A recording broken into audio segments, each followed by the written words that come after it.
मराठा आरक्षणाच्या मुद्द्यावरून आता ओबीसी समाजातही मोठी खळबळ।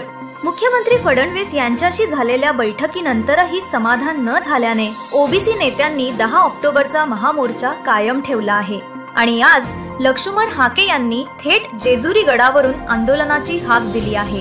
राज्यातील आरक्षणाचे राजकारण पुन्हा तापलं आहे। मराठा समाजाला कुणबी प्रमाणपत्र देण्याच्या 2 सप्टेंबरच्या सरकारी निर्णयावरून ओबीसी समाजाने तीव्र नाराजी व्यक्त केली आहे। काल मुंबईतील सह्याद्री अतिथीगृहात उपमुख्यमंत्री देवेंद्र फडणवीस यांच्या उपस्थितीत ओबीसी नेत्यांची बैठक पार पडली। मात्र या बैठकीत त्यांच्या मुख्य मागण्या मान्य झाल्या नाहीत आणि त्यामुळे ओबीसी संघटनांनी आक्रमक भूमिका कायम ठेवली आहे। ओबीसी नेत्यांचा आरोप आहे की कुणबी नोंदीच्या सरकारी निर्णयामुळे ओबीसींच्या आरक्षणाला थेट धक्का पोहोचतोय।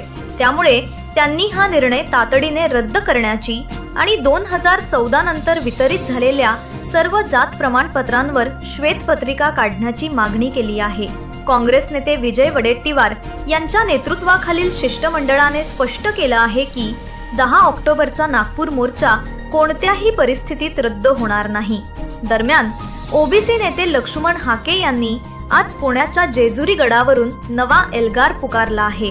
मुख्यमंत्र्यांच्या बैठकीसाठी निमंत्रण न मिळाल्याने त्यांनी तीव्र नाराजी व्यक्त केली आणि राज्यभर आंदोलन छेडण्याचं आवाहन तरुणांना केलं आहे।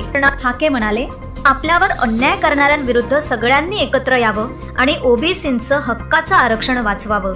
यामुळे आगामी काही दिवसात आरक्षणाच्या राजकारणात नवा टप्पा पाहायला मिळण्याची चिन्ह आहेत। ओबीसी आरक्षण टिकवण्यासाठी सुरू असलेल्या या लढ्याबाबत तुमचं मत काय? खाली कमेंटमध्ये नक्की कळवा। आणि हो, राज्यातील प्रत्येक अपडेट सर्वात आधी पाहण्यासाठी लोकबाज मराठीला सबस्क्राइब करायला विसरू नका। धन्यवाद।